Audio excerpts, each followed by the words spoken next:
नमस्कार, स्वागत है आप सबका हमारे खास कार्यक्रम देश देशांतर में। मैं हूं कवीन सचान और आज बात अर्थव्यवस्था की सेहत की। अर्थव्यवस्था से जुड़े कुछ नए संकेत सामने आए हैं। जुलाई में देश में औद्योगिक उत्पादन बढ़कर 4.3% के आंकड़े पर पहुंच गया। जून में ये 2% था। कोर सेक्टर की अच्छी ग्रोथ से जुलाई में औद्योगिक उत्पादन बढ़ा है। वहीं बिजली उत्पादन में जुलाई में 4.8% की वृद्धि दर्ज की गई है। इसके अलावा खनन सेक्टर में बात करें, यहां पर वृद्धि दर इस साल जुलाई में बढ़कर 4.9% रही, जो पिछले वित्तीय वर्ष यानी कि इसी महीने में 3.4% थी। वहीं दूसरी ओर खाद्य पदार्थों के दाम बढ़ने से अगस्त महीने में खुदरा मुद्रास्फीति मामूली बढ़कर 3.21% पर पहुंच गई। इससे पिछले महीने यानी जुलाई में ये 3.15 थी। इन सब के बावजूद अंतर्राष्ट्रीय मुद्रा कोष का मानना है कि आर्थिक जगत में विकास दर की रफ्तार भले ही कुछ मंद दिख रही हो, भारत चीन से अभी भी बहुत आगे है और विश्व की सबसे तेजी से विकास करने वाली अर्थव्यवस्था बना रहेगा। अंतर्राष्ट्रीय मुद्रा कोष ने साल 2019 और 2020 के लिए भारत के आर्थिक विकास दर के आंकड़े में 0.3% की कटौती कर इसे 7.2% तक रहने का अनुमान जताया है। तो आज अपने कार्यक्रम में समझेंगे कि जो आर्थिक मोर्चे पर नए संकेत सामने आ रहे हैं, जो नए आंकड़े हमारे पास सामने आ रहे हैं, जो अनुमान है, ये क्या इशारा कर रहे हैं, इसके पीछे की वजहें क्या हैं और क्या ये कहा जा सकता है कि ये नए संकेत एक सुखद या फिर एक पॉजिटिव ट्रेंड की तरफ इकोनॉमी के आगे बढ़ने का इशारा कर रहे हैं। हमारे साथ तीन बेहद खास मेहमान हैं। अजय दुआ जी हमारे साथ मौजूद हैं, पूर्व सचिव वाणिज्य और उद्योग मंत्रालय, भारत सरकार। स्वागत है आपका। हमारे साथ दूसरे खास मेहमान हैं एसके जिंदल, अध्यक्ष निवेश और पूंजी बाजार एसोसिएशन से। साथ ही शुभम भट्टाचार्य हैं, कंसल्टिंग एडिटर हैं आप द बिजनेस स्टैंडर्ड में। आपका भी स्वागत है। शुरुआत में करना चाहूँगा अजय सर आपसे। अगर मैं शुरुआती तौर पर जो आईपी के आंकड़े हैं, जिसमें 23 में से 13 पैरामीटर पिछले 2 महीने पहले के अगर आंकड़े से देखें तो पॉजिटिव ट्रेंड की तरफ जाते हुए दिख रहे हैं। कुछ ट्रेंड पिछले साल से कंपेयर करें तो पॉजिटिव दिख रहे हैं। ये संकेत किस तरीके से देखते हैं इसे आप, अगर कोर सेक्टर की बात करें? आपका कहना बिल्कुल उचित है जी कि जून महीने की तुलना में जुलाई महीने के जो आईआईपी के आंकड़े आए हैं वो पहले से अच्छे हैं। 2% से 4.1% हो गए। उसके अंदर अगर हम देखें तो आईआईपी का जो इंडेक्स है जी वो 3 चीज़ों के ऊपर अवलंबित होता है। 80% के करीब वेटेज है मैन्युफैक्चरिंग को, 10% है माइनिंग को और 10% इलेक्ट्रिसिटी, बिजली को।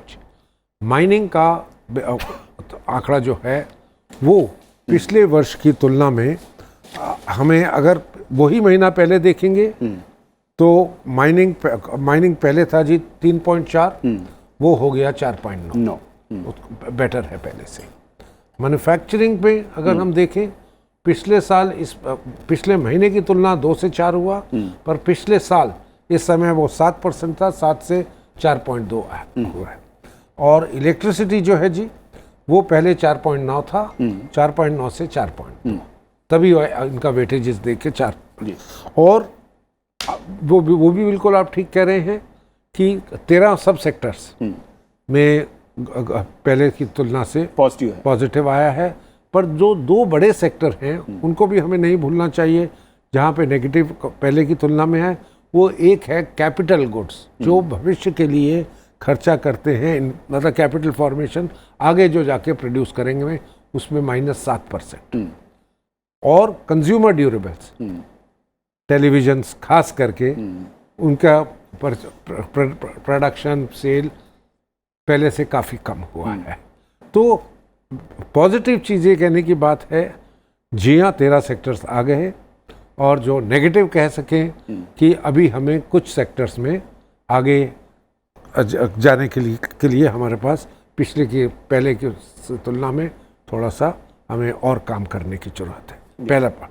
दूसरा जो आईएमएफ के बारे में आपने कहा कि आईएमएफ कह रहा है कि मैं आईएमएफ भी आऊंगा। पहले मैं अगर इसी कोर्स की बात, बिल्कुल आपने टीवी की जो बात की, मैं इसके आंकड़े देख रहा था कि देश में क्या वाकई ये सच है। मैं समझना चाहूंगा आप एक्सपर्ट से कि जो मोबाइल कंपनियां हैं और मोबाइल की सेल, इसमें 67% की वृद्धि हुई है। और जो ट्रेंड है, जो सर्वे बता रहा है कि लोग अब टीवी से ज़्यादा मोबाइल पर टीवी देखना पसंद करें, कि टीवी कार्यक्रम देखना पसंद करें। क्या ये बड़ी वजह हो सकती है टीवी सेल्स या इस तरह के कंज्यूमर जो आइटम हैं उनकी सेल्स का उस तरीके का ग्रोथ ना दिखना, और उसके जो सब्स्टिट्यूट हैं, विकल्प हैं, उनकी ग्रोथ उससे कहीं कई गुना ज़्यादा? बिल्कुल हो सकती है, पर टेलीविज़न जो है वो पूरे फैमिली का देखने के लिए है।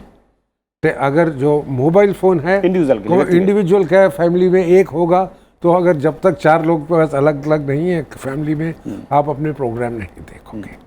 तो मेरा ये कहना ये नहीं, कुछ सब्स्टिट्यूशन जरूर है, पर भी उसको आप परफेक्ट सब्स्टिट्यूट नहीं कह सकते कि उसका कारण है। जैसे हम कह रहे हैं, ये भी नहीं कैसे कह सकते शेयर्ड मोबिलिटी, ओला उबर से कारण जरूर कार कंपनीज की बिक्री कम हुई है, पर वही एक इकलौता कारण नहीं है जिनके कारण हुआ है।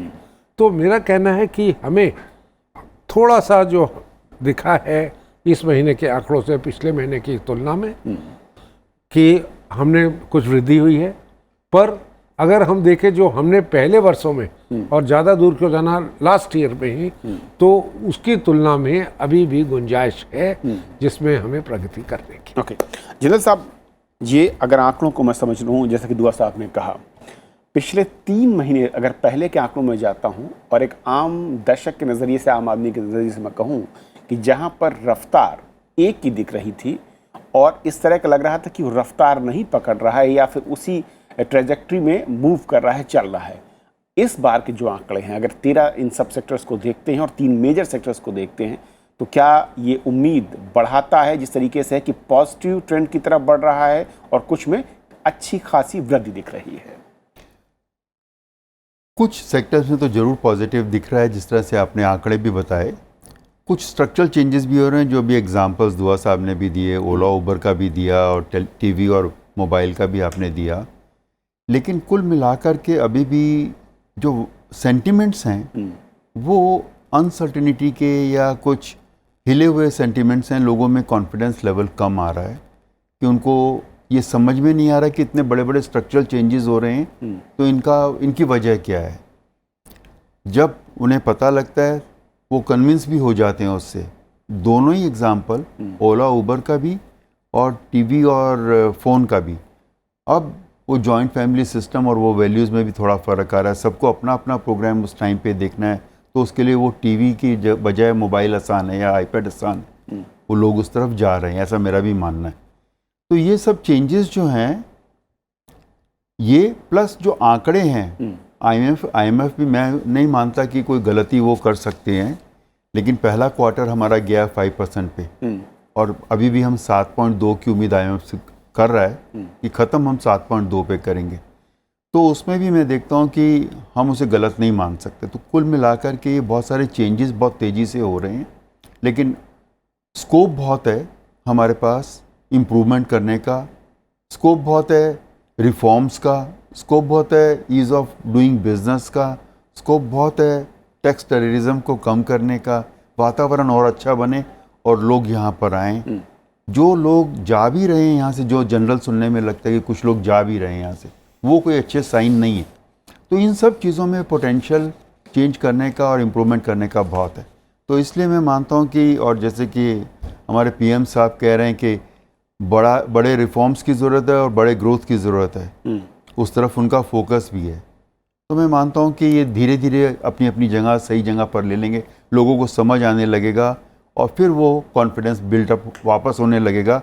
अभी वो कॉन्फिडेंस लेवल काफ़ी लो है। एक चीज़ कहना चाहूँगा, जो 5% हमने पहले क्वार्टर में किया, अगर हमें 7.2 जैसे आईएमएफ कह रहा है पूरे वर्ष में करना है, तो हमें तीनों क्वार्टर में मिनिमम 7.5% करना पड़ेगा।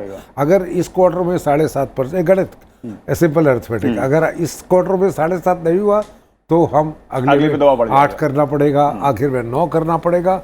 वो कहाँ तक मुमकिन है, हमें उसकी तरफ भी थोड़ा गौर से देखना पड़ेगा। शुभ है, जो आंकड़े अगर मैं कहूँ आईपी के आंकड़ों से अगर मैं कंपेयर कर रहा हूँ और जो देख रहे हैं हम लोग, क्योंकि एक आम दर्शक का, एक आम जो देशवासी है, वो थोड़ा सा और मैं उसको समझाना चाहूँगा कि आपके ज़रिए कि जब इन आंकड़ों को अलग अलग सेक्टर्स को हम देख रहे हैं, तो अगर पिछले 2 महीने के आंकड़े से हम शुरू करें, जो कि कहा जा रहा है कि काफ़ी ज़्यादा नीचे और लोअर साइड पर बहुत ज़्यादा जाते हुए दिख रहे थे, क्या वो अब स्थिर होते या ऊपर की तरफ जाते देख रहे हैं? अगर ये है अक्रॉस द बोर्ड, तो इसके पीछे के बड़े फैक्टर्स क्या नज़र आते हैं? क्या वो कारण या फिर कारक हैं इसके पीछे? कविन, वैसे भी जैसे second half of the year की तरफ जब हम जाते हैं तो कुछ एक्टिविटी का प्रोग्रेशन इंडियन इकोनॉमी में टिपिकली बढ़ता है किसी भी साल में। वैसे ये अर्ली मंथ्स है और इसलिए मैं कहूँगा कि ये जो आंकड़े हैं इसको 2 महीने तक और अगर हम इनका ट्रेंड्स इसी तरह अगर हम देखें तो हम कह सकते हैं डेफिनेटली कि इकोनॉमी में एक जिसे कहते हैं यू टर्न आया है। एक ही महीने से शायद ये निष्कर्ष निकालना थोड़ा सा रिस्की रहेगा। हम मोटे तौर से जो चीज़ें हैं उनको हम देखें और लोगों के लिए वो ज़रूरी है कि जो स्लो डाउन का जो दौर की बात जो चल रही है उसमें गति वो और भी गति पकड़ा है या उसमें वो अरेस्ट हुआ है। एक तरफ तो इसमें सबसे इम्पोर्टेंट चीज़ है कि इन्फ्लेशन अगर हम गोल्ड और सिल्वर को हम हटा के देखें, कंज्यूमर प्राइस इन्फ्लेशन, तो एक्चुअली इस इन्फ्लेशन कम हुआ है जुलाई के मुताबिक अगस्त में। तो इसका मतलब है कि इन्फ्लेशन में अभी भी जिस इन्फ्लेशन को हम क्यों देख रहे हैं, एक तरफ तो इन्फ्लेशन अगर बहुत ऊपर चला जाता है तो एक खतरा बनता है। खतरा क्या बनता है कि लोगों का जो परचेजिंग पावर है वो कम हो जाता है। लेकिन जब बहुत लो रहता है तो उससे प्रॉब्लम ये दिखता है कि लोगों, खासकर ग्रामीण क्षेत्र में, इसका मतलब है लोगों के पास परचेजिंग पावर या वो खर्च कम कर रहे हैं, उनको ज़्यादा खर्च करने का कैपेसिटी बढ़ नहीं रहा है। तो अभी भी इसलिए वो चित्र अभी भी बहुत ज़्यादा बदला नहीं है।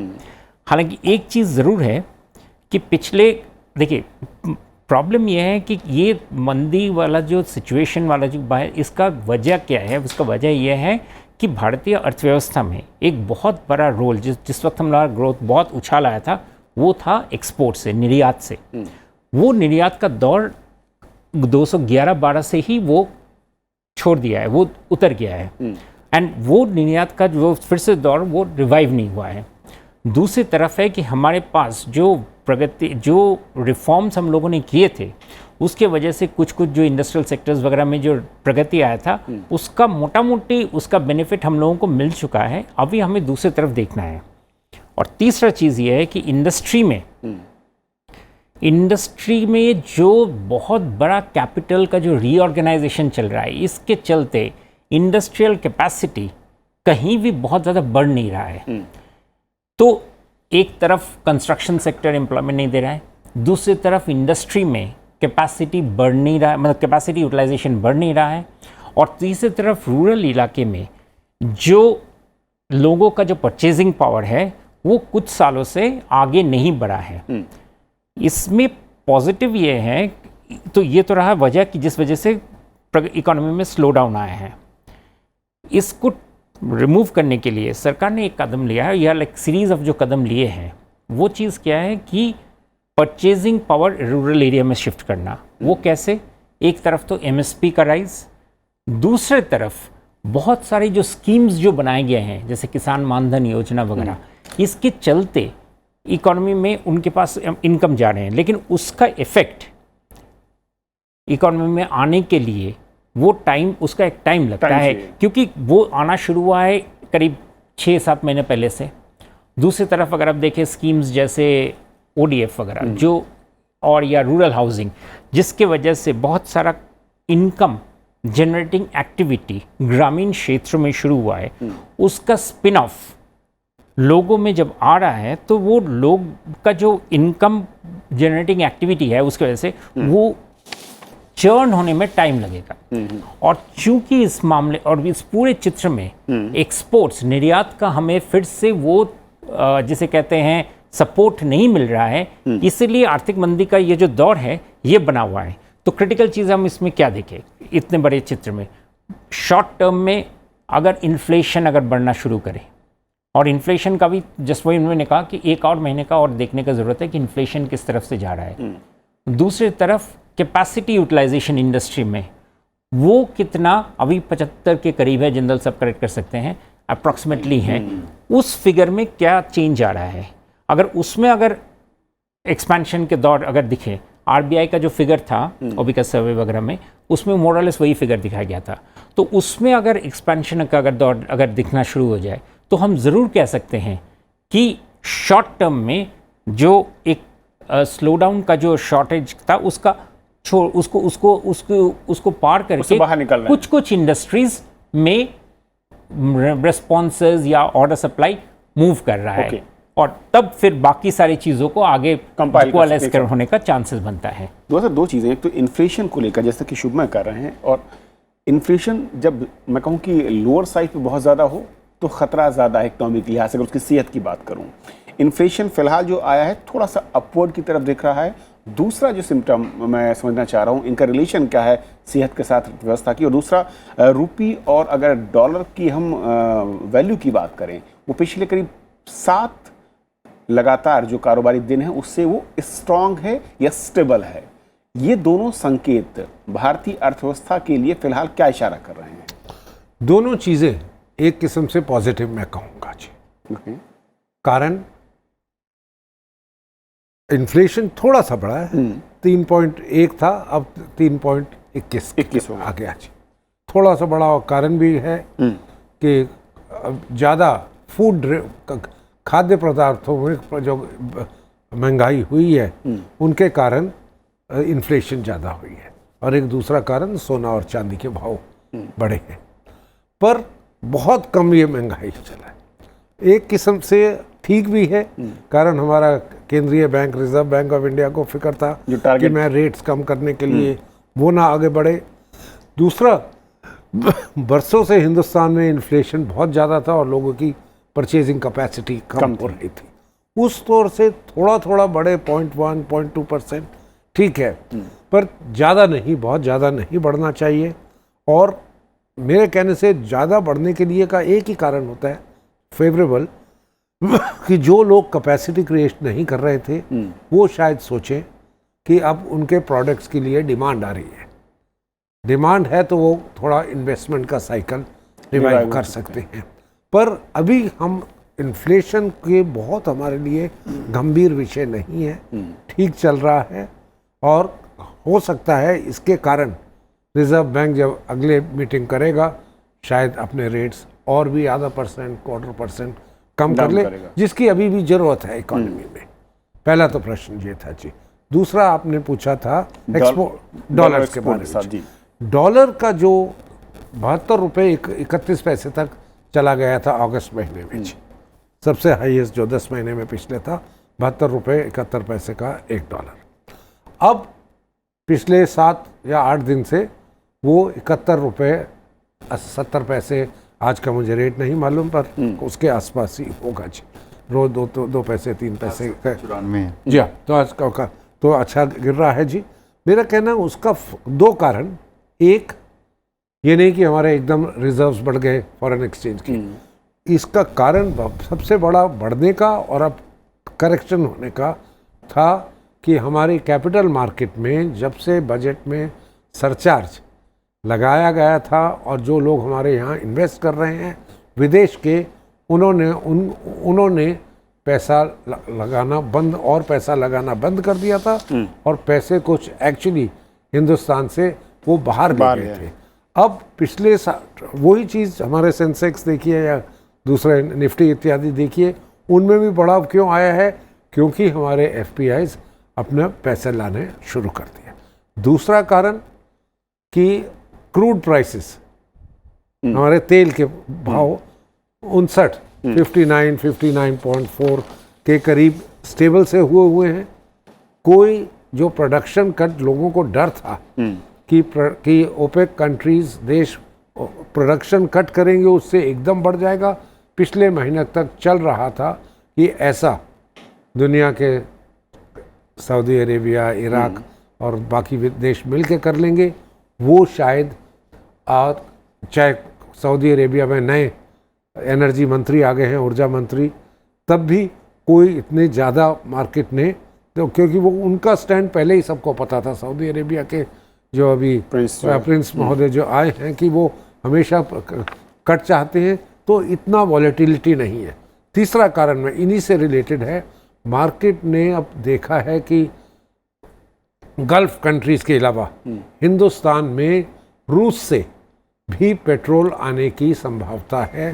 जो प्रधानमंत्री जी गए थे, उन्होंने वहाँ पर 10-12 जो एग्रीमेंट साइन किए गए, MOU साइन किए गए, जिससे एग्रीमेंट तक पहुँचने की उम्मीद है कि रशिया ने हमें काफ़ी ऑयल, क्रूड ऑयल और गैस का ऑफर दिया है और हमारी कंपनीज खरीदने को तैयार हैं। और वो ये भी साथ कह रही हैं, हम इराक में जो आपको एडवांटेजेस दिए थे शिपिंग कॉस्ट में, इंश्योरेंस में, हम वो मैच करने को तैयार हैं। और व्लादिवोस्टॉक से आपके लिए चेन्नई में हम लाके देंगे, जहाँ ईस्ट कोस्ट में आपको बाहर के आयाती मामले के नहीं, आयात की जरूरत है। आज वेस्ट में ज़्यादा आता है, वेस्ट से पाइपलाइन में या घुमा के पूरे नीचे से ऊपर ले जाना पड़ता है।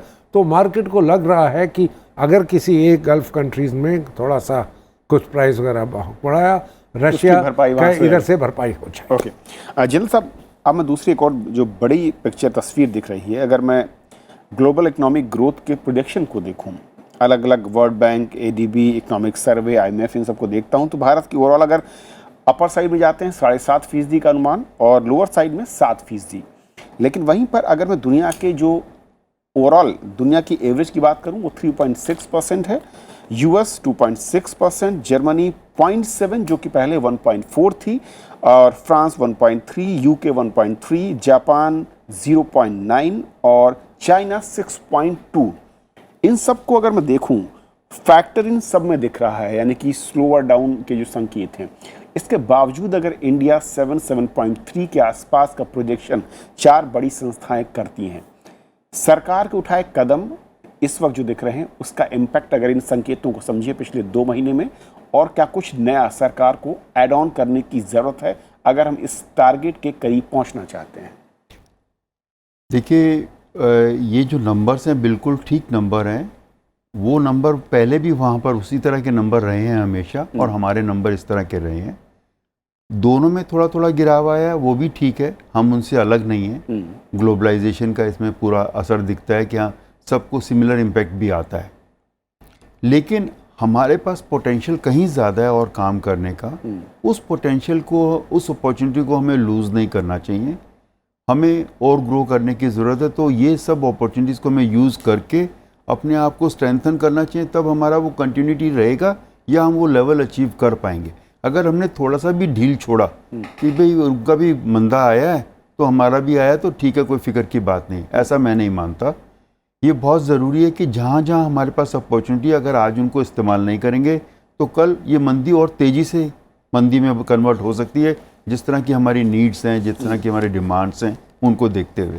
तो ये बहुत ज़रूरी है। और ग्रोथ के लिए हमेशा देखा गया, हर वर्ल्ड में, हर कंट्री में देखा गया है, export is very important aspect. बड़ा ग्रोथ जो आया किसी भी देश में आया तो एक्सपोर्ट से आया है, चाहे वो ताइवान है, चाहे वो चाइना है, चाहे वो सिंगापुर है, चाहे वो फिलीपीन है, कहीं पर भी। तो हमें भी एक्सपोर्ट को बढ़ाने के लिए अभी बहुत ज़्यादा मेहनत की ज़रूरत है, क्योंकि हम कम्पिटिटिव नहीं हैं एक्सपोर्ट वर्ल्ड में। तो उसके लिए ज़रूरी है कि हम वो कदम उठाएं, हमारी मैन्युफैक्चरिंग स्ट्रॉन्ग हो, हमारा एक्सपोर्ट स्ट्रॉन्ग हो, हमारी करेंसी हमें सपोर्ट करे। स्ट्रॉन्ग करेंसी डॉलर एक्सपोर्ट को डाउन करता है। तो ये जो 71 के नीचे आ गया है, ये एक्सपोर्ट के लिए बहुत फ़ायदे का काम नहीं है।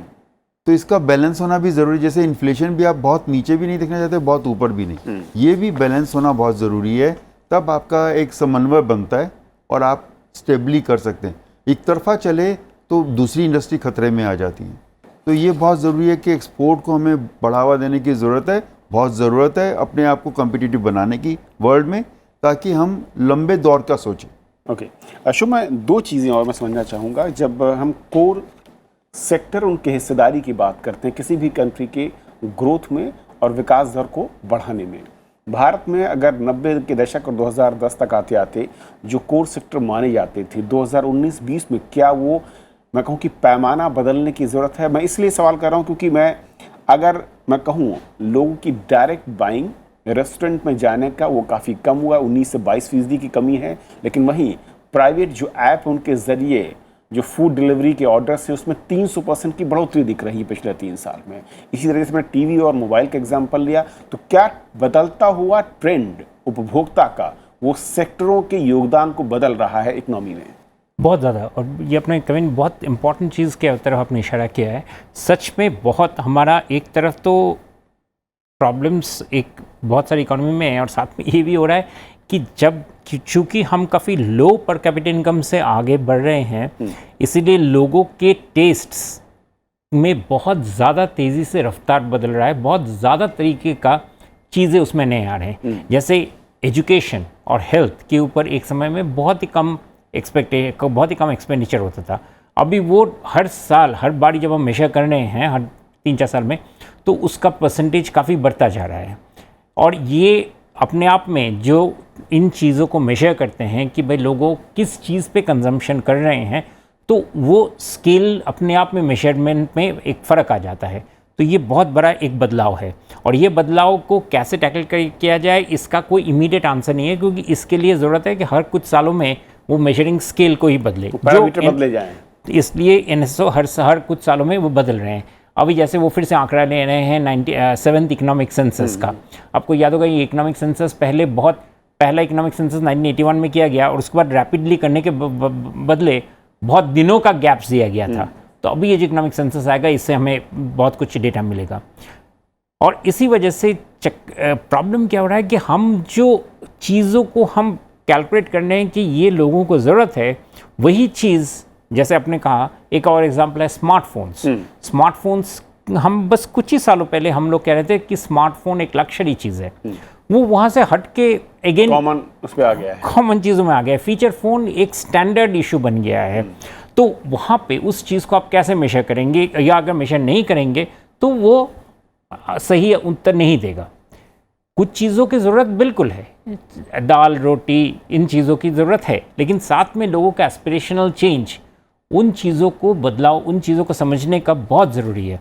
और फ्रैंकली उसमें जो ये जो बदलाव का जो दौर है, उसको संभालने में, उसको मेजरमेंट करने में, और इंडस्ट्री को भी प्रॉब्लम है, क्योंकि बहुत सारी इंडस्ट्री ऐसे चीज़ों का प्रोडक्शन कैपेसिटी बना के बैठे हुए हैं जिनका खास अभी ज़्यादा लोग फील नहीं कर रहे हैं। तो उनके डिमांड में एक सर्कुलर डिक्लाइन आ रहे हैं, तो वहाँ पे प्रॉब्लम आ रहा है। लेकिन आपको साथ में नया इंडस्ट्री को अगर आप सपोर्ट देना है, तो इंडियन इंडस्ट्री को नज़रअंदाज करना ही पड़ेगा। मैं इतना ही कहना चाहूँगा जो शुमाइद ने कहा कि देखिए, हम कोर इंडस्ट्रीज 8 कहते हैं, 8 कोर इंडस्ट्रीज हैं।